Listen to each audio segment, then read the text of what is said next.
Welcome to Channel 7. It's time for your daily dose of world geography. Today we're focusing on the wild, wild West Africa. That's right.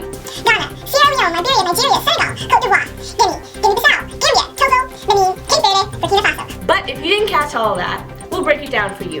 Here's to Case and Jasmine to tell us about some of the physical geography of West Africa. This is your daily dose. Our flight's been delayed, but we're supposed to be in the rainforest. Where we're supposed to be, a lot of land has been cleared for agriculture and logging of the prized hardwoods like African mahogany and Iroko. And you know West Africa is mostly a tropical region coming along with landscapes such as deserts, shorelines, low plains, highlands, and rainforests. Low plains, sandy soil, and grasslands cover much of the inlands. Do you know about the Guinea Highlands? Because I sure do. They're in the south-central part of the subregion. They rise several thousand feet above the coastal plains in southeastern Guinea, northern Sierra Leone, Liberia, and northwestern Cote d'Ivoire. It contains the Nimba Range, the Loma Mountains, and the Tingi Mountains. Now for the Cameroon Highlands. They lie between Nigeria and Cameroon, containing forests and grasslands with rich biodiversity. These highlands form part of a chain of former mountains and stretch inland from the sea, which has the largest and only active volcano, Mount Cameroon. It is 13,533 feet. Not that big of a deal since I'm taller. Well, in the north of the region, some countries border the Sahara Desert. The climate is hot and dry with little rainfall, only about 4 to 8 inches per year. The middle countries of the region are mostly savanna and receive anywhere from 15 to 25 inches of rain per month during the rainy season. In the other months when the wind blows from the Sahara, there is about 4 inches per month. Some of West Africa's natural resources are oil, natural gas, coal, gold, and uranium deposits. Lagoons and mangrove swamps are an important part of coastal ecosystem by providing for aquatic life and people. They are a source of food and shelter for fish, shellfish, mollusks, and many more. They provide food and firewood to people. Sadly, these lagoons and swamps are slowly disappearing due to oil spills, global warming, and mangrove clearing for shrimp farming. Fishing is a key source of revenue, and commercial fishing is very important to the Gulf of Guinea. Lake Volta is a human-made lake by damming, and it is the 4th largest reservoir in the world. It provides a source of fresh water and electricity. Tourism and fishing are other industries based on Lake Volta. The Volta River is the main river system of Ghana and is 1,000 miles long. The Volta River basin covers around 154,440 square miles.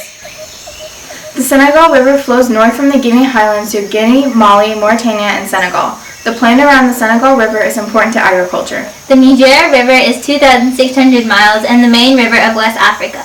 It is the 3rd longest river in Africa.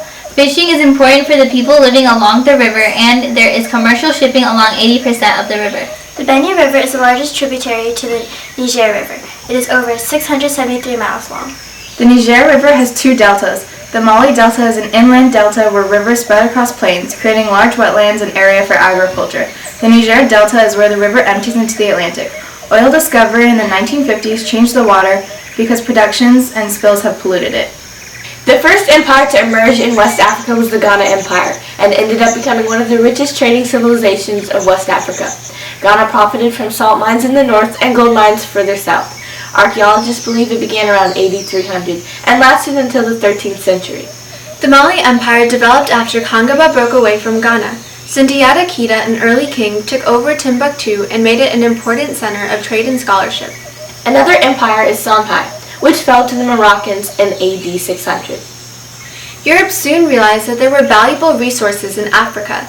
At the Berlin Conference, 14 European countries divided territory but made no effort to include Africans. There was little regard for African culture and ethnic boundaries. Additional tensions emerged as new religions were introduced to the region, such as Christianity. Due to poor boundary placement in Nigeria, the Nigerian government began fighting against a military Islamist group that wanted to establish an Islamist state.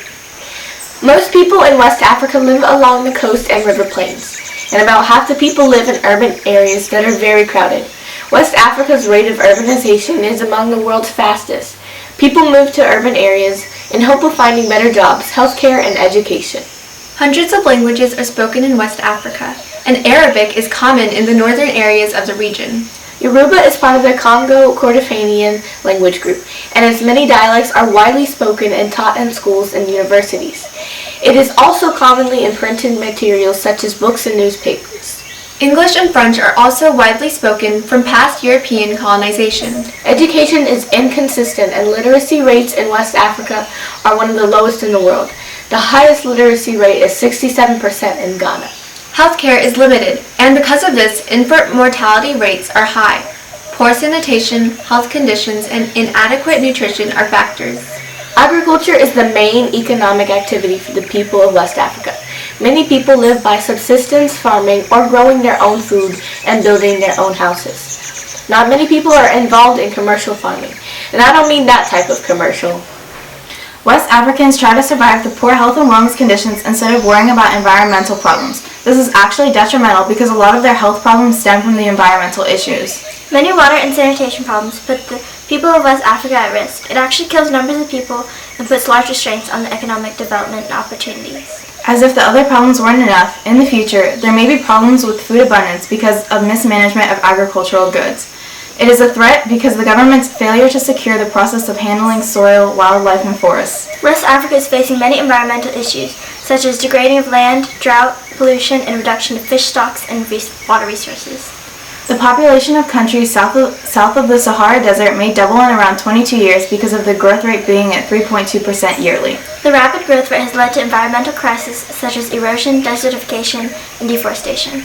Even Lake Chad is shrinking due to human activities. The president of Nigeria is attempting to address the water sanitation and supply problem by trying to get access to cleaner water.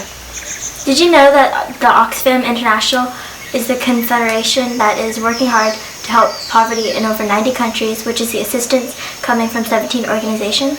Also, fishing is a major contribution in West Africa. From one organization alone, Warmer, West African Marine Ecoregion outputs $400 million per year.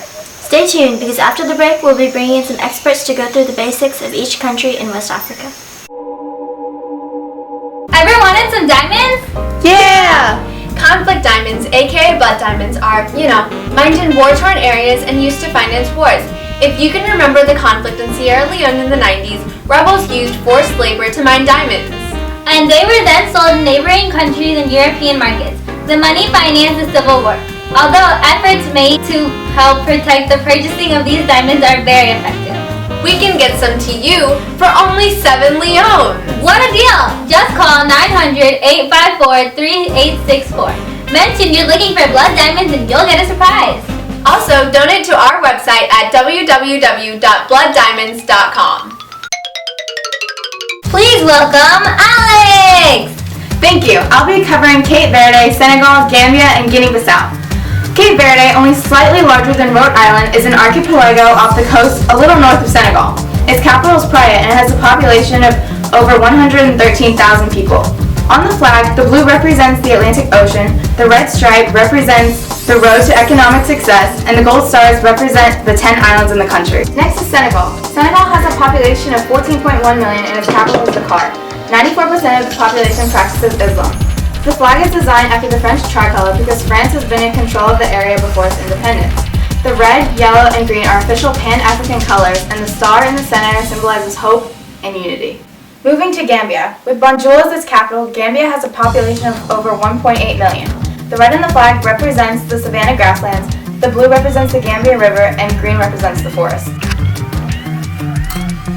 Do you like cashews? Because Guinea-Bissau is the leading producer of cashews in the world. Contrary to this, Guinea-Bissau is one of the poorest countries in the world. On this beautiful flag, the yellow represents the sun, the green represents hope, the red represents the bloodshed that occurred during the struggle for independence, and the black stands for African unity. Thank you, Alex. Please welcome Ashley! Hello, glad to be here. Today I'll be talking about Guinea, Sierra Leone, Liberia, Cote d'Ivoire, and Burkina Faso. Guinea's capital is Conakry, and it has a population of 10.5 million people. The red on the flag represents the people's sacrifice for liberation and work, the yellow for the sun and for the riches of the earth, and the green symbolizes the country's vegetation and unity. Now to Sierra Leone. With Freetown as its capital, Sierra Leone has a population of just about 5.8 million. The green is symbolic of the agricultural and natural resources of the country, while the white represents justice and the blue is symbolic of Freetown's harbor. Bordering Sierra Leone to the east is Liberia. Liberia has a population of 4.1 million and its capital is Monrovia. The 11 stripes symbolize the 11 signatories of the Liberian Declaration of Independence. The red and white colors symbolize courage and moral excellence. The white star represents the freedom the ex-slaves were given, and the blue square represents the African mainland. Côte d'Ivoire has a population of 20.32 million and a capital called Yamoussoukro. On this flag, the orange shade represents the savanna grasslands. The green represents the coastal forest, while the white is symbolic of the country's rivers. Get this, while Yamoussoukro is the political or administrative capital of Côte d'Ivoire, Abidjan is the economic capital. Burkina Faso, northeast of Côte d'Ivoire, has a population of about 19 million and a capital called Ouagadougou. The red represents the recent revolution consisting of a political reform. The green represents the natural resources of the country. And the yellow star symbolizes the guiding light of the revolution. Thank you, Ashley. It's time for a break, but when we return, we got one more expert to help us learn about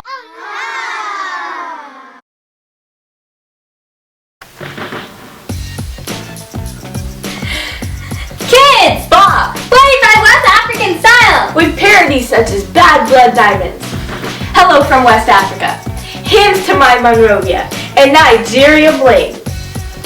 Buy it February 31st! Welcome back to... Standing here next to me is a well-known geographer and historian, you name it, Reveille! Thank you. I'll be giving you the basic information you need to know about Ghana, Togo, Benin, and Nigeria. First up is Ghana. Ghana, with a capital called Accra and a population of around 26 million, was the first country in sub-Saharan Africa to gain independence. The color red represents the blood of those who died in the country's struggle for independence. The gold stands for the mineral wealth, while the green symbolizes the rich forest. The star represents the lone star of African freedom. Now to Togo. Togo's capital is Lomé, and it has a population of 6.8 million. On Togo's flag, the green is symbolic of the country's agricultural wealth, while the yellow is symbolic of mineral wealth, and the 5 horizontal stripes represent the 5 regions of Togo. Moving to Benin. Benin, with a population of 10.9 million, has a capital called Porto Novo. Nationally, the yellow and green portray the northern savannas and palm groves. The red symbolizes the bloodshed by those who fought for Dahomey. On a continental level, the yellow, green, and red represent the Pan-Africanist movement. And now Nigeria. Just east of Benin and with the capital called Abuja, Nigeria is the most populous country in Africa at 131.5 million people. The green stripes on Nigeria's flag represent its agriculture industry and its lush vegetation. The white stripe represents the desire for peace and unity within the country. Let's have a round of applause for all of our experts! Alright folks, hope you enjoyed your daily dose. Today we talked about West Africa. How cool? Very cool. Thanks, and we'll see you next week to talk on the other regions. Bye! Flight's been delayed. No, not yet. I can say the first thing if you want. The first little... Rainy season followed by... Okay, we're doing this. Wet and dry forest or tropical... Wait, actually, I don't think that started on time. In West Africa was the Ghana Empire. And ended... Maybe it was 44 and 45. Just say at the Berlin Conference. What time is it? Are you serious? Get the phone right there! Now, are you serious? In a capital called... No, don't know that word. Capital called... Ouagadougou. No. Do you like cashews? Because Guinea-Bissau is the leading